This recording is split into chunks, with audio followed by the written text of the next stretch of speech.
Hello YouTubers and welcome back to a very exciting episode of The Rules Are Fun. We are here with the newly arrived in Australia, Disney's Villainous, a 2 to 6 player board game in which you get to play the villains of your favourite Disney classics. Let's have a look. Now, in order to play a game of Disney Villainous, the first thing that you'll need to do is the setup. Each player will pick the villain of their choice and they will take the corresponding board, villain mover, villain cards, and fate deck and set them up like so. This little card over here is your cheat sheet. This will be handy to keep around, and I recommend that all of the players have one of these little cheat sheets on top of them. We'll get to that a little bit later. Now, the last thing that you're going to need is your villain reference sheet. Now, this has all sorts of handy information, such as your villain's objective in order to win the game, how best to win the game with your particular villain, as well as information on certain cards that only appear in your villain's deck and how they will affect you and how best to use them. Basically, each player gets their own mini rulebook. All players begin at the starting location, which is the first location next to your character's profile and objective. The first thing you may notice about Disney Villainous is that each of the villains have their own board and is essentially working towards their own objective. The first villain to meet that objective wins the game. They don't really interact with each other except when trying to mess up each other's plans. So let's have a look at the items on the board. The first is known as your realm board. Now, your realm board has 4 different locations that your villain can move to, and each location has a series of actions that your villain can perform while there. Next on the board, you may find a lock token. Now, in some villain reference cards, they will tell you to lock a particular location at the start of the game. Locking means that when it is your villain's turn to move, you cannot move into this location until the lock is removed. It also means that no cards can be played at this location, either villain cards or fate cards. The next most important item is your villain mover. Now, when it gets to your turn, your villain must move to another location on their realm board. Okay, they cannot stay in the same location unless they've played a card that allows them to do that. Now, this is important because different locations will allow you to do different things, and we'll go into that now. You'll find out what actions you're allowed to take in each location via the symbols that are presented on this location. The Gain Power symbol will allow you to collect power tokens stored in the cauldron in the center of the board. You'll need these tokens in order to pay for certain cards to be played or certain actions to be taken. The next symbol is the Play Cards symbol. You will have a deck of 4 cards in your hand at any given time during the game, and you can play these cards only when you are on a venue that allows you to play a card. You may have 4 cards but be in a venue that only allows you to play 1. Next up is the Activate symbol, which means that a card that has already been played which has an Activate symbol on that card can be, well, activated, and its effects played out. Next up is the Move Item or Ally symbol, which means that a villain may move an item or an ally to an adjacent location in their realm, so long as, again, that location is not locked. Move Hero symbol, which means that a villain may move a hero that is on one of their locations to another adjacent location. Next is the Vanquish symbol. Now, this means that if a hero is on a location that also has allies of yours, you may use your allies to vanquish the hero. Do this by checking the power level of the hero and the allies. If the allies have the same or more power as the hero that is on that location, they have defeated that hero. Take the hero and put it in the fate discard pile, and take your allies and put them in your villain discard pile. Next is the Discard Cards action, which you can use to discard as many of the cards in your hand as you like and draw more at the end of your turn. Now, you can't discard cards at the start of your turn, draw more, and then play them immediately. You still have to wait till your next turn to play any of these new cards. Next is the Fate symbol, which is last because it is the most fun. If you land on a location which has a Fate symbol, you can go through one of your opponent's Fate decks, taking the top 2 cards, turning them over. You choose one of those cards to play against your opponents and otherwise mess up their plans. Now, this could be a hero which goes to one of their venues and in doing so blocks off 2 of the symbols that they would get to use if they land at that venue. Many heroes have another action that they do which also frustrates your opponent in achieving their goals, and the hero cannot be removed until there are enough allies to vanquish them from that location, or the villain plays some other card which otherwise gets rid of them. Fate cards can also draw items or effects which buff heroes or otherwise frustrate your opponent in their plans to win the game. In your villain deck, you will find ally cards which you can place on your side of the board in order to defeat heroes when eventually they arrive. Item cards which you can use to buff allies usually, or sometimes they might have other effects as well.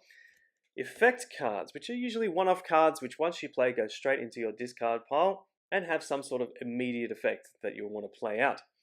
Lastly, you will have condition cards. A condition card can be played at any time so long as conditions are met by other players on the board. For instance, if another player has 3 or more allies, then you may pick up a card from your discard pile and place it into your hand. The thing to remember about condition cards is once it gets back to your turn, you cannot draw another card to give you a full hand of 4 in order to start playing that turn. If you've played a condition card and you have only 3 cards in your hand left when it's your turn, those are the only 3 cards that are available for you to play. In the Fate deck, you will see hero cards, item cards, and effect cards. Heroes are placed on the villain's board in order to block off symbols and otherwise irritate their plans. Items can buff those heroes or have other effects on those heroes that will also frustrate your villain's plans.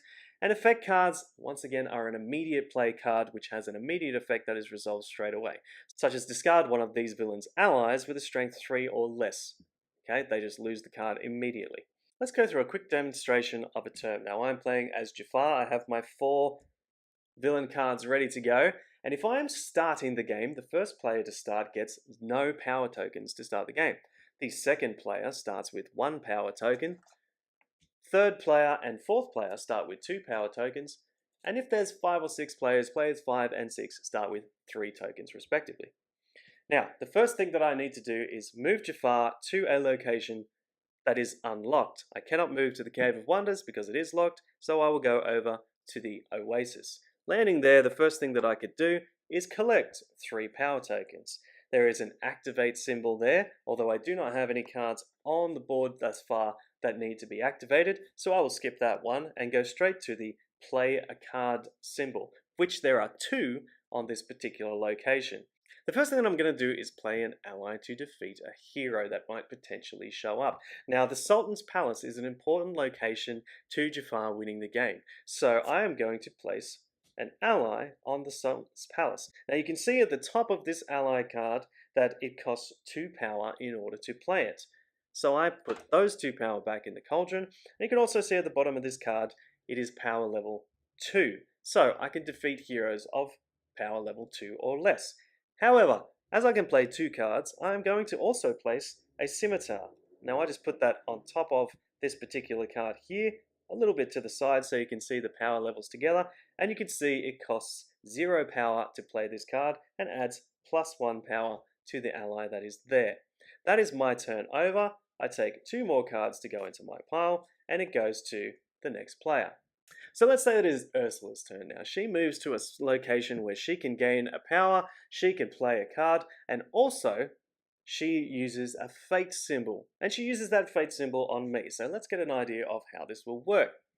The player who's playing Ursula will reveal the top 2 fate cards in the fate deck and choose which one she wants to play on me. In this particular draw, we can see a wish, which is an item which attaches to a hero and gives them +2 strength. Now we don't have any heroes currently on my locations, so this cannot be played. Next we have the hero Princess Jasmine. Now this one can be played to any one of my locations. Not only is this hero a power level 3, but also when Jafar draws a card at the end of each turn, he draws 1 less card. Now this is an effect that will keep going so long as Princess Jasmine is on my realm. Ursula is a cunning player and she can see that I have 2 fate symbols of my own in my realm. So she puts Jasmine on the streets of Agrabah. In doing so, she covers over the top 2 symbols and I can no longer gain power or use fate cards against her when I'm at this location. And I will be unable to do so until Princess Jasmine is defeated. The game continues in this manner with each player moving about their board, collecting power tokens and playing cards as they can, whilst also dealing out fate cards to disrupt the other players achieving their own goal. To this end, each player must be aware of the goals and objectives of their opponents, and you can find them on these little cheat sheets that you get at the start of the game as well. The objectives of each player are not secret, and it's important to keep an eye out on your opponents to see how close they are to achieving their goals and how wise it would be for you to interrupt and interfere with these goals in order to make sure that you win the game. So that took us through how to play Disney's Villainous, but why should you play this game? I think the main thing that I got out of this game was the immersion in being a Disney villain that having the separate boards gives you. Unlike traditional board games where there's one board in the middle and you're all sort of together working towards one main goal, this game separates all those goals and the villains are very self-centered in the way that they play, which kind of matches up with the feel of Disney villains. They've all got their own plans and their own machinations, and they don't really care about other things that are going on in other places, which means as you're going through the game, you are very self-centered in working towards a plan which is constantly being frustrated by heroes showing up and getting in the way of your plans.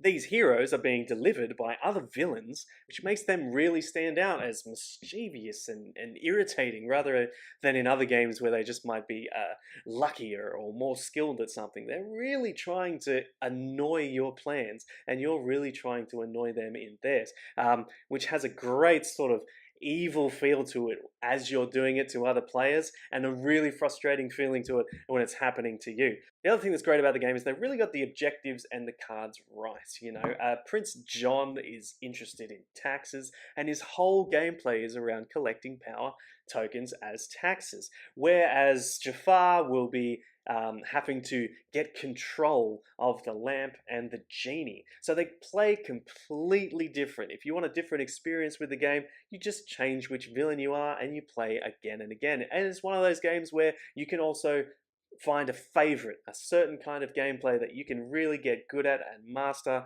and other players can do the same thing. The game itself will take about an hour to get through the first time around, as each player is sort of figuring out what symbols mean what, and a lot of the problems that we had the first few times we played is that players forgot that heroes blocked off particular symbols when the cards maybe slid a little bit further away and they could see their symbols again. They just started playing their symbols again. The other thing that tripped players up was the amount of cards they can play depending on the location that they're at. Because they've got 4 cards in their hand and they're looking at, I can play this one and then that one on top of this one and that will get rid of this. They're really sort of geared towards playing as many of their cards as possible, and even if they are only going to play 2 cards, if they've played 2 cards at this location and then they've moved to a different location which has only the 1 symbol, they played 2 cards the hand before, so their brain just kind of thinks that they can go back to playing 2 cards. So that's one to watch out for. Another suggestion that I will make is that in some games it can be tempting to sort of throw down a card and just read the first sentence of it. This is the card, this is what it does, and forget it. What I would recommend with this game is that you read out the entire card top to bottom loudly for all of your opponents to hear. There are cards where, in the last little caveat of the line, I know Maleficent has one where she has to curse all of her locations in order to win the game, and it's like, this location is cursed and means no heroes can be played there, but then at the very last line it's like, oh, the curse is lifted if Maleficent has to move to the same location. And if someone didn't read that out loud, other players wouldn't know, and they could be moving around to the locations unwittingly, but still giving themselves an unfair advantage. It is a game that you will have a lot of fun with, especially if you're one of those conniving sort of tactical players who loves to irritate your friends at just the right moment, just when they are that close to winning. It also can be a little bit of a political game where you are pointing at other players and saying, this person is only 2 turns away from winning the game. You should all put their fake cards onto them and, frustrate their plans. Don't look at me and my plans over here. We're doing fine. Speaking of fate cards, there is one more item which we failed to mention so far, and that is the fate token. In games where there are 5 or 6 players only, when someone has fate cards played against them, they have the fate token placed on their board. And that just means that fate cards cannot be played against this villain. If you land on an area with Fate symbol, you can play Fate cards on anyone else except that villain that has the Fate token on them. When you do, move that token to them, and then they cannot be targeted with Fate cards. This just makes it impossible for one villain to be stymied constantly with Fate cards, especially when it gets to the end game and everyone is looking at them and they've got 4 players that can potentially play Fate cards against them before it gets to their turn and potentially winning the game. It stops that from happening. So there you have it. You'll have lots of fun playing Disney Villainous with your most villainous and devious friends. Thank you for tuning in again to The Rules Are Fun, and generic fun sign off.